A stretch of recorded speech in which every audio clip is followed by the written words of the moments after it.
Hello and thank you for watching my video. This is another in the dungeon series. This is looking at the Twilight Arbor path and, well, sorry, the Twilight Arbor dungeon and the Aetherblade path. Now this is the first of my dungeons that is pretty much one of the elite ones in Guild Wars 2. You do not do this dungeon if you are fairly new to Guild Wars 2, if you are not fully equipped, not fully prepared. You need to know how this dungeon works. It is one of the, if not the hardest dungeon in Guild Wars 2. To do this dungeon, it does require a very good party. Just a couple of things. We did have a couple of levers during this, so you may notice the party changes. And pretty much I've cut it in a few places because we had to have a little bit of a discussion on how this dungeon proceeds. So although the actual video length is obviously sort of quite substantial, it was actually a lot longer in the dungeon, but I've cut it so that you guys don't have to see all the boring parts of this. So let's talk about what this dungeon involves. There's multiple parts to this dungeon, each with a fairly tricky part of the dungeon, and there's one part in particular that causes a lot of problems for people. Particularly if you don't understand how best to do this. So this actually, this actual dungeon path used to be a different dungeon path until the living story of season 1 came in, and they changed one of the paths of Twilight Arbor, and they removed it from the game, and they brought in this, the Aetherblade path. And on average, it is a very long run. It's one of the dungeons that does get done the least, and there is a very good reason for it. If you look at what is the hardest dungeon in Guild Wars 2, many people would not consider a Ra to be that too tricky. It's long, but now the majority of people have done a Ra many times. A Ra isn't too challenging. It's tricky, but it's not difficult. I would say this Twilight Arbor is the hardest path and hardest dungeon to do in Guild Wars 2 currently. You do need to have good team coordination and someone who knows what they're doing in leading your party. So, as you can see, we've had a couple of dropouts. Now, this is the party. I've just skipped ahead. We have some vines that, elite vines that you kill. They're nothing too serious. This part of the dungeon is one of the hardest parts, in my opinion.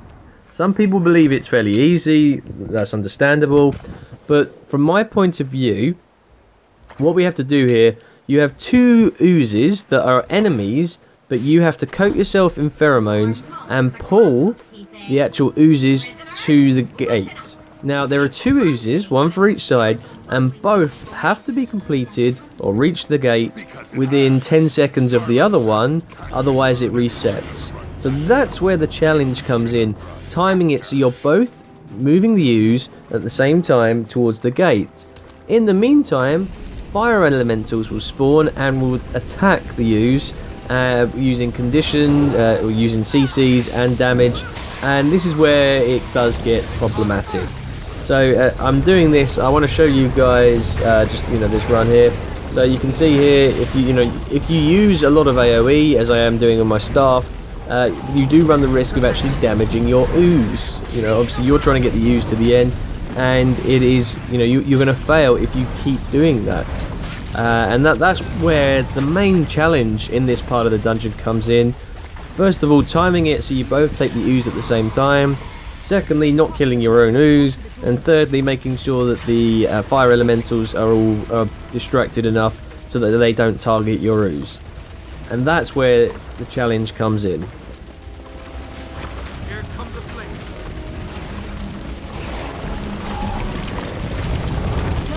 flames. Okay, so we've had to change our party comp. We've had a couple of players change to Guardian, because we felt we really needed that healing ability and the ability to pull the ooze under pressure and use reflex.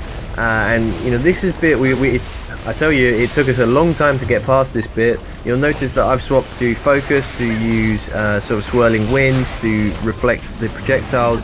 The idea is that you have several people take the aggro on the elementals, and we have one person, the Guardians, actually pulling the, or sort of guiding the use, whilst I'm holding up these elementals that have spawned and, you know, controlling the aggro.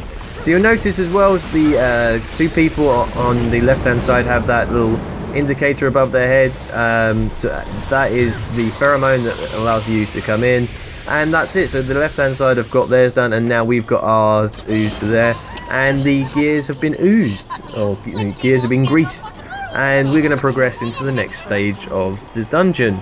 So that is, as you can see, one of our party members is swapping back to Thief, and I'm going to swap back to my Staff. I was on Dagger Focus, and it is a very, very tricky part because it doesn't rely on weapon skills as such, and it's very, very tricky. You do need a lot of coordination for this part of the dungeon, and I didn't mean to pop the sort of the consumable. I just forgot that I assumed I was in sort of obviously the forest, Twilight Arbor. So this is actually where you need the consumables to fight Scarlet's minions. So next part involves a lot of stacking, a lot of enemies coming up, a lot of Aetherblades. This is obviously where you do want the potions and the consumables. Just to give that extra bit of damage. You'll notice here I do a hell of a lot of damage. We've got a lot of mic stack going up, and these are against elites, and I'm really doing some awesome damage. Looking at our party now, we've got one Guardian, a Warrior, a Mesmer, a Thief, and an Elementalist. Nice little combo group that we've got here. And again, we're just trying to pull over the steam creatures, using my Frostbow. And we're actually doing pretty well in this party. We're from now. The dungeon really does run very, very smoothly indeed. There isn't too many tricky challenges ahead. There is probably one that's pretty tricky, maybe two. But what you're also going to see, some of the bonus objectives completed in this. I won't be obviously able to go through all the bonus objectives, purely because I'm obviously one character doing one thing, and other people you have to split up and do some of the bonus objectives. We're going to talk a little bit about that towards the end when we actually have completed the dungeon and the optional objectives actually come into play. So you can see here we're nuking down the enemy pretty substantially, and it's really going swimmingly at the moment. But yeah, I actually have been needing to get the achievements for this for a long time. I've been stuck on, I think it's 15 out of 17 achievements for at least, obviously like probably around 18 months. I haven't really been bothered to come back. I very rarely do this dungeon, and so yeah. Right, we come to the next stage, and I'll just explain a little bit about this. Okay, so this stage is where we actually fight two sort of bosses, and it's not too tricky. You get a Dredge and sort of an Aether Norn. Again, if you look back at season 1 and the different races that she got to partner up, it's quite interesting sort of combos. So you got Slick and Spark, and you do want to take out Slick straight away. The other sort of enemy involved in this battle is an Ooze, and the Ooze sucks up the oil that Spark sprays, I believe, or Slick sprays, and you want that Ooze to absorb it. You'll have one person that will have the pheromones. As you can see, the damage that Spark can do is pretty heavy. One person, if you look on our party comp on the left hand side, one person's got that pheromone sort of icon. That will be the Warrior, and the Warrior's job will be to go around looking for the oil that one of the enemies sprays around the dungeon and pulling the Ooze. So there we go, we've got the Ooze, the sort of Slick sprayed, the oil Slick sprayed, and then the Spark will ignite it. But the Ooze sucks up that oil, and the reason why you want that to happen is because if there's too much, you'll get this sort of toxic cloud that will happen. You can see that the sort of green symbol that's on all of our characters' icons and that will, you know, lead to a lot of degeneration. So you really want the ooze to suck up the oil around the map, like there. The ooze, as you can see it there, is sucking it all up and removes the ooze from the map just as it has done there. So that's what you're doing, and we're taking out Spark because it's more that's the more dangerous boss out of the two. With its AoE effect, it's very, very deadly. So we're going to take that one out first, and then we're going to take out the second boss.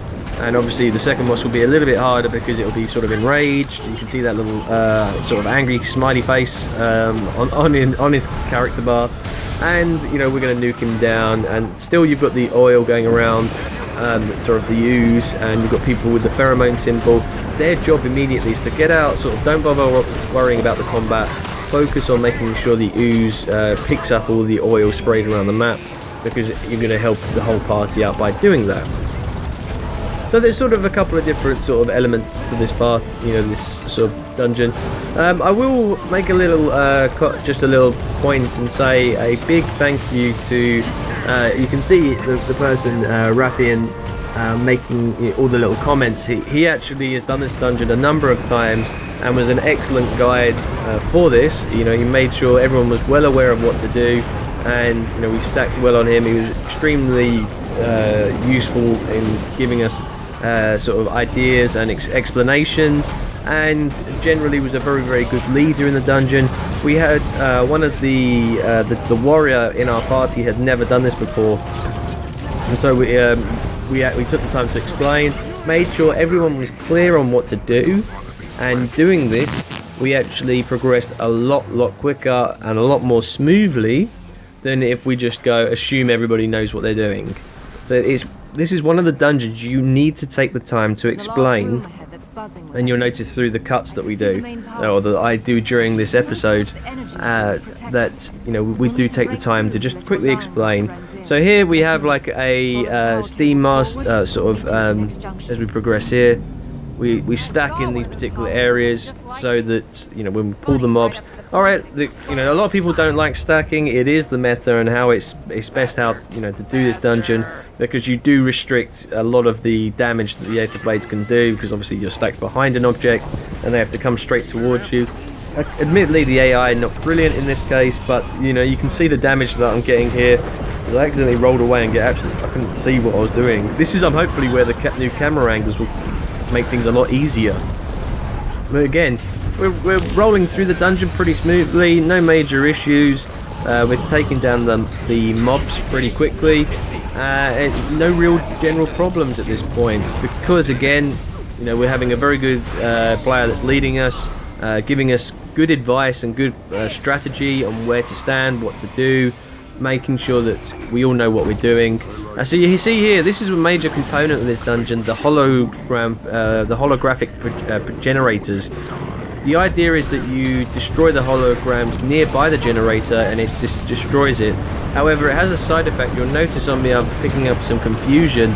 By killing holograms nearby you, you will develop confusion, and this can wipe you down pretty quickly.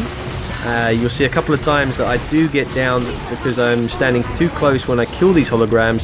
It does cause me confusion. Interesting point that when you, as an elementalist, change from fire to water attunement, that counts as a skill, and you actually suffer damage for it. You can see there I've taken a hell of a lot of damage because we've killed a lot of the holograms, and the explosions they caused caused me to get down. So it shows how hard they can hit. Again, this is a nice sort of reminder back in the day of obviously how we all had to do this one path. As we keep progressing, again we're stacking up, killing out the Aetherblades, and the idea again to kill the holograms by the projector to disable them, and then we can move on to the next stage.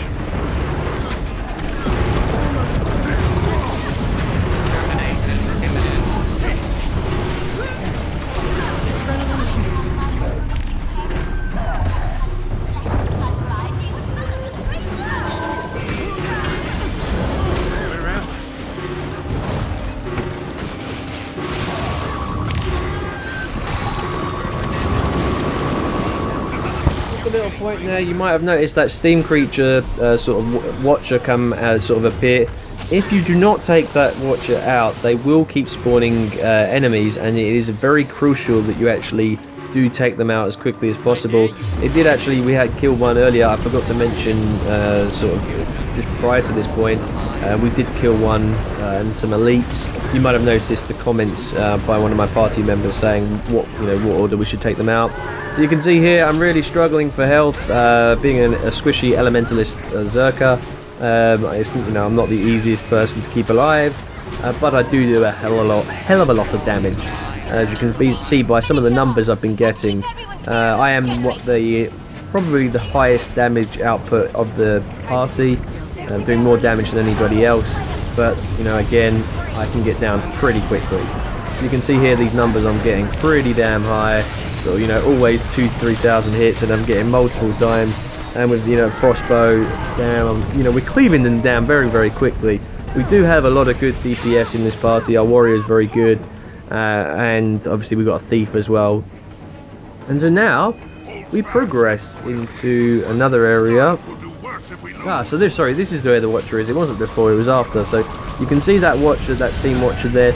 That steam watcher will open portals and bring in other enemies. If you do not take that out first, you then take out the Aetherblades, who are annoyingly giving me confusion, especially this damn Taskmaster.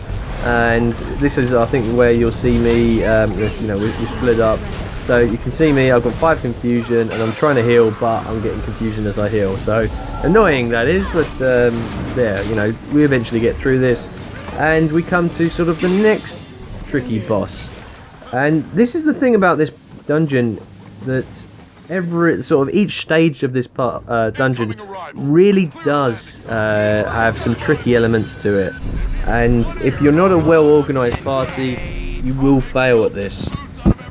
So we're going to see us take on the Forgeman. Now, for one of the sort of achievements, you have to take out the Foreman before you take out the rest of the Aetherblades, and so that's what you'll see during this technique. I already had this achievement, so you won't see it pop on my account. But you can see here, we go down the pipework. You want to watch the falling damage. It does catch a lot of people out. Fortunately, our Guardian has pretty much got a sort of damage reduction when he falls. So you see we're stacked here nicely. We've got some reflects, which are going to be pretty good. It's still in a little bit of a tricky area. You've got to be careful. So our Guardian, as you can see, he's tagged up as a commander now. And he's pulled over the Aetherblades. He's got a nice pull. This is what you really need to be careful when you pull him over. Too many and you're going to get overwhelmed. So you can see here I'm popping as many skills as possible. They've got sort of damage immunity. I'm really nuking them down. I'm going to get the ice bow, and I try to. Fortunately, I keep trying to do it too quickly. So my greater elemental, the Guardian, sort of the heavy earth elemental, is able to take a lot of damage, and that's why I choose to cast that on an earth attunement, because it does take a lot of damage to take out my earth elemental and gives us a lot of protection, which reduces damage by 33%. So again, we're just finishing off these Aetherblades. We're doing pretty well actually. No major concerns here. It's when we get to the Forgeman, he does do several spinning axe attacks, which are very, very deadly. He also throws down spinning axes, which will stay in one location and spin. So if you get downed on one of those axes and someone tries to come over and resurrect you, then you are going to get them killed as well, because the axes will keep spinning and will damage the person rezzing you. He also, as he spins, he creates this sort of vortex that means, as you can see, another steam watcher that you need to defeat to stop them spawning other enemies. But the Forgeman also does this, when he does this spinning effect, he creates this vortex that keeps you inside. So it's very good. You'll notice I changed one of my skills. I bring in Mistform, because if you get caught in his spinning attack, it will be deadly to you. So having some stun breakers are very, very useful in this scenario. You can see that the Forgeman there and the rest of the Aetherblades, it's a very, very tricky. This is one of the things where you have to not go rushing in. You have to take your time over this. So you can see we're getting prepared for this. We're just taking time. and we're going to look at, we're actually going to pull over the Forgeman to this point, keep him channeled away from the rest of the Aetherblades. This is done for the achievement, because we kill the Forgeman without killing any of the other Aetherblades there. Okay, so we're all ready to get set up. Everyone's got their skills. You can see we're taking our time over it, making sure everybody's ready. And the Guardian's going to go over and pull the the foreman over. Foreman spur, is it? Yeah. And then we're going to start and really sort of, this is again, it has been, I've been in parties where this has been a very, very difficult boss to get through. So just be aware, take your time. This isn't a dungeon path that you know, it's not like Sorrow's Embrace Path 1 where it's hit you know, stack, destroy, move on, stack, destroy, move on. This is a a path that needs thought over it. And I will be, you know, a lot of people don't run this because it does take time. You know, we're talking over 40 minutes here for this dungeon, and the rewards just aren't worth it. And I do believe that they should change the rewards. You can see his axe attacks there, you know, sort of, you know, in the AoE type style, and we're really going to get damage him now. You'll see him do this swirling axe attack. There he goes. I'm caught up in it, so I use my misform to get out of it. And fortunately, I'm not dead. So we're really going to do, you know, take him out, and I'm going to nuke away. So I popped my ice elemental because he really will be able to heal us up in this point and do some really good healing. What you want to keep an eye out is for these green numbers, because you see him with his attacks, he will be able to heal up our allies pretty damn good. Especially there's one that I really do amazing heal. Here we go. You'll see a lot of the green numbers pop. There you go. So I did a huge amount of healing there. The fire elemental. You notice most of my party just popped back up in health, and I think I managed to get 8k on the Guardian, which is pretty damn good. So you can see there's the vortex that you can't escape, and you know we've got our Mesmer's doing some good stuff. And generally we're cleaving him down very, very quickly indeed. Again, we've got high DPS, and it's one of the benefits of our party. You can see how much damage I'm doing with a bloody firebolt. I did 6k damage, pretty impressive. And so there we go, that'll be the Aetherblade done, or the Aetherblade boss, the Forgeman Spur, Foreman Spur. And the next stage would be for us to take out the Aetherblade, the remaining Aetherblades, to finish off this part of the dungeon.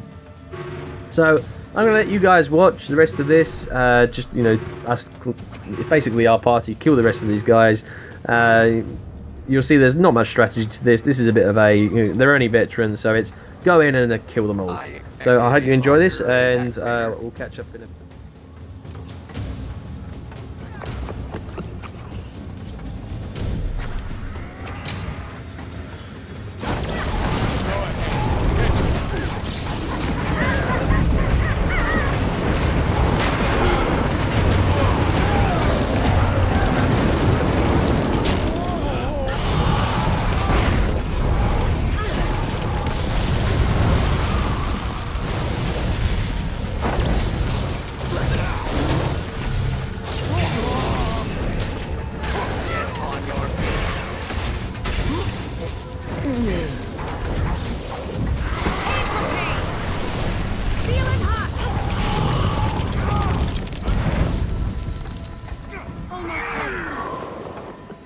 Okay, so we've managed to finish off those Aetherblades, and now we're going to press on.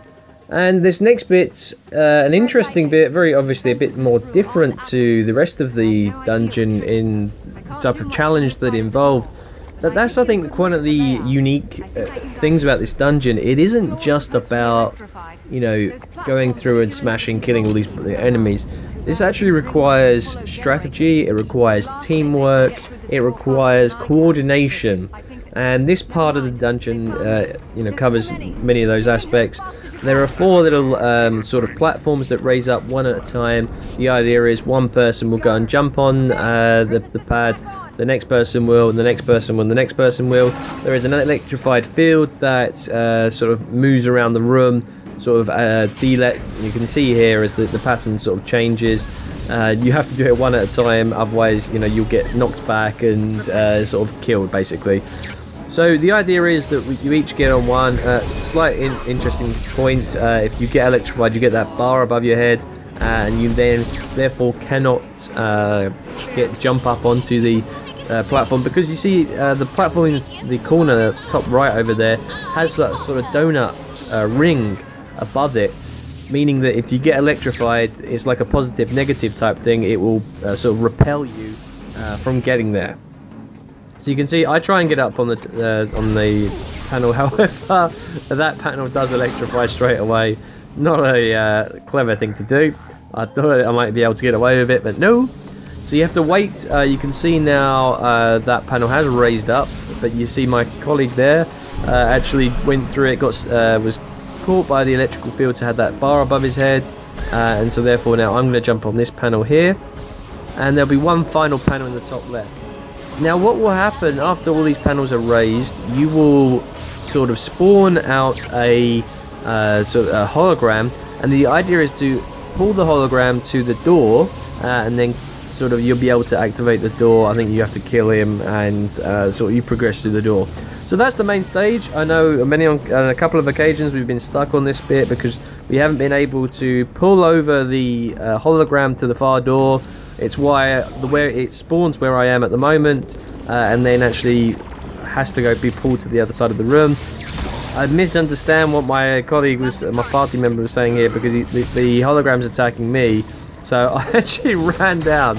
Obviously what happens is when you leave the panel, the hologram gets killed. Well, that's what happened in this case. So I stand here, I take over here, and the Guardian's going to take over, sort of pulling the hologram towards us and towards the door. See, if you can see here now, the Guardian, everyone's up on their platforms, and the hologram has spawned. Unfortunately, my colleague's dead there, and I think, am I able to resurrect him? No, I'm not. So I will just. He actually gets straight back up onto the panel automatically if you do die. So here you go. I'm just gonna, eventually rise up from downstate.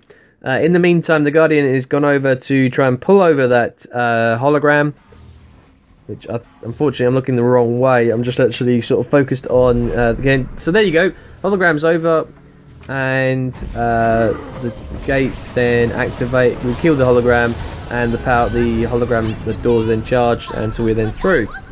So what we're going to do now, we are going to stack up. We have some more enemies that we're going to fight, and let's see how we do with these. Okay, so we're carrying on, and we're still stacking along. Obviously we're getting some Aetherblade ads that will pop up, and obviously if you can see here, it's much easier to stack here. You'll notice as well I'm getting huge amount of damage going down on these guys. I mean, look at these numbers that I'm getting here, all these criticals. Remember, I am on the Zerka, sort of Ellie, that is my setup. Everything is, well, the majority is power, precision, ferocity, that sort of combo.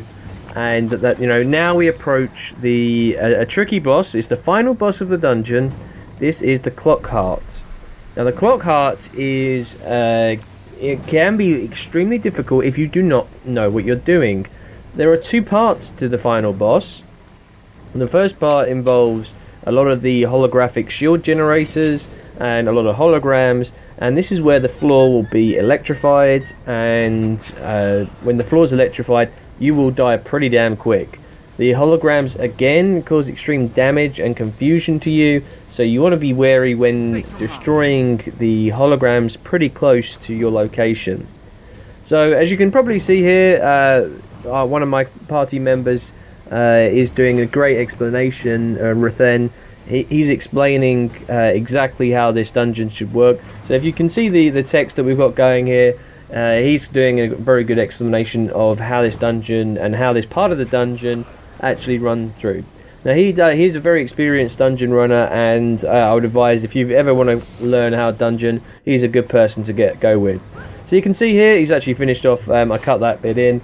But let's going to go on. We're going to take out these generators. Unfortunately, we don't manage to do it without dying. But fortunately, we managed to finish off phase 1 before one of our party managed, he survived and finished this off. So you can see here the idea is to destroy these generators. These little panels, the panels actually pop up, and when the floor, you can see the floor on the other side there is electrified. The panels will pop up, and you can therefore stand on those panels and avoid the electric floor. So you can see here these holograms are coming towards us. We need to destroy them. The panel's risen, so we're all standing on it. But if you notice, we're damaging the generators, and obviously all the holograms are getting killed pretty quickly. So there you go, we've managed to destroy 2 generators, and we're on to the next bit. You can't go though, because if you see here, I took a hell of a lot of damage by going on that electric floor, or electrified floor, and we're pushing on, and we're onto the panel here now. But again, I'm really struggling because there's a lot of holograms that are coming, and I'm really suffering a lot of damage. It's very tricky for a Zerka, pure Zerka. I'm extremely squishy. You can see the AoE effects that these holograms have when they die. I mean, look at that. I'm just getting absolutely owned because of these, killing all these holograms is damaging us. And that's what you need to be aware of. I mean, look at that. Our entire party's getting down, except for me, because I managed to tag a couple of the holograms. But we're really struggling, and it's at this point when one of our colleagues, the Mesmer, decides to make a run for it. I'm trying to res, I'm trying to tag some of the holograms, and it's really, really tricky. So we did actually, this is probably the biggest mistake that we actually made. By keep killing the holograms, you actually damage yourself, and I'll admit I was one of the people doing that. So I didn't fully appreciate the mechanics of this part of the battle. I'm constantly, if you see I'm constantly rezzing, but you notice that by my health bar I have that red arrow. That means next time I'm downed I am going to be dead, and there we go. And I'm not the only one, a couple of others die. But look at the minimap, you notice our Mesmer went away. He managed to finish off that. I skipped forward, so you can see I've cut us into where we were all dead, and we're now back at the main start. It hasn't reset, fortunately. It will do if you don't destroy it, all of the generators. And now this guy here, he does some devastating attacks. You'll notice these spinning cogs, very similar to the Foreman's spinning axes. They will do severe damage, and if you die underneath one of those, don't expect to res, because anyone trying to res you will die as well. So you notice that we've detected that holographic striker. You can see that the clock heart's shielded and being powered up. So we are stacking over here. We're pushing the hologram. The holographic striker we can kill, and it sort of allows the clock heart to be vulnerable again. Unfortunately, it does that big damage, the cone damage, and that really hit me. I wasn't moving fast enough. But we're doing significant damage. Look, it's already down 25%. I'm nuking it down. We're really trying to take it out as quickly as possible. I'm getting my ice bow, using ice storm, really hitting it for pretty severe damage. It's almost down to 50%, and it's still only that first attack. It's down to 50%. We're really cleaving it down. This is just, you've got some reflex going on, which is helping prevent those spinning clocks, spinning cogs. It's almost down to 25%. It's finally now recharged. It's got the shield up. So we're stacking at this point here. You can see the hologram to the left of us. You'll notice that the Mesmer pulls the hologram in. We then destroy the hologram right next to the clock heart, and that's that. And the clock heart is now vulnerable. Because of that, we're able, at 25%, we should be able to nuke this pretty damn quick. Again, he's got that force, knockback sort of attack. I'm really popping any skill I've got being elementalist. I'm using everything I've got in my arsenal, and we are damaging it. It's going down really, really quickly. We should be able to finish this down, and this is the final boss. This is the end of the dungeon, or so you think. So here we go, and that is the clock heart defeated. So now what? This is a recorded message. The system is temporarily down. We apologize for the inconvenience. This is it, Lion Guard. Time to make these sky pirates pay for Theo Ashford. Take down every Aetherblade you see, wreck every piece of machinery you find.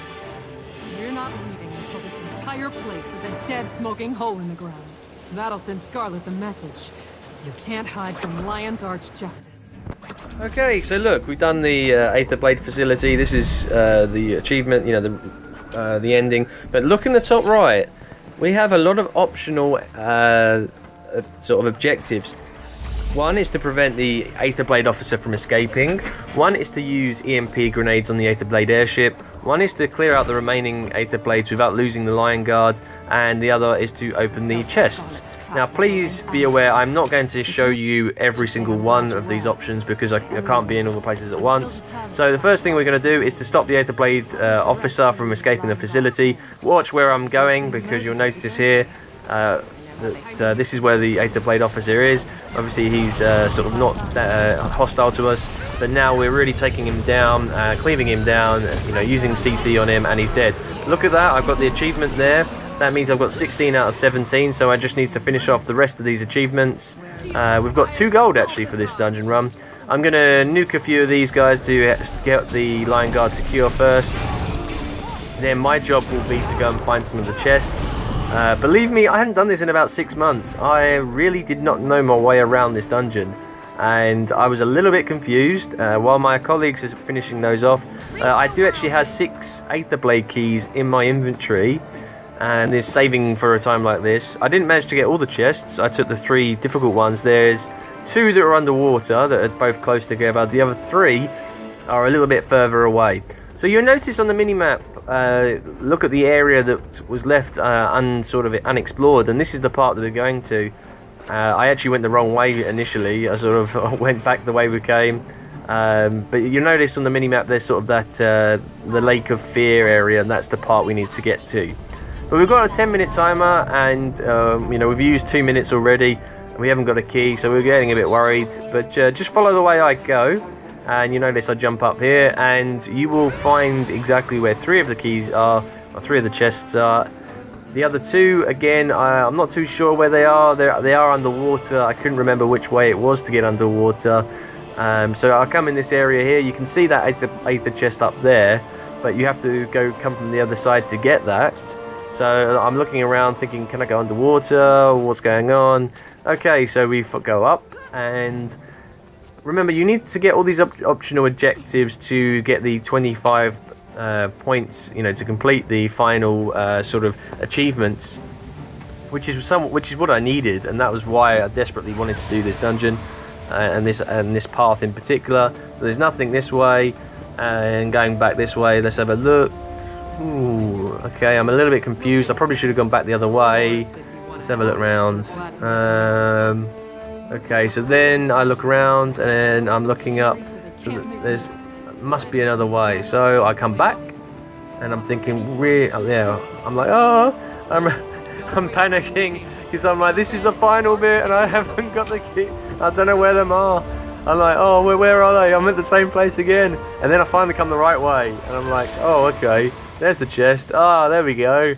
So that's the right way to go. There we go. That's one chest done. And now I remember that the other one was down to the right. You got a long sort of underground bit. So here we go. We come through here, and I'm saying that I've got the second one. Oh, the first. I've got one. The second one's through here. Eventually. So there's a pathway to the right, pathway to the left. We go left, and I've got the second chest. So there's the second chest, and I know there's 2 underwater because I remember that. So now I'm looking for that final chest, and so if we go to the other side, and I'm like, okay, what's this way? What's this way? Oh, what do we got? We got anything? No, nothing. Okay, we've got like a thing to go up. Well, obviously I'm gonna have to go up here. So here we go, going up. And anything down there? Nope. But oh, there we go, the Aether chest. So there we go. That is the 3 Aether chests. The other 2 are under. And boom! Look at that. There's the fully accomplished achievements, Above and Beyond and Twilight Assaulter. And you will notice 1, I'll get the bonus chest, and I have received the mini clock heart. So there we go. It took me a while to get that, but I finally got that. So there we go. This has been a guide round the Twilight Arbor Aetherblade path. Hope you've enjoyed it. See you on the next video.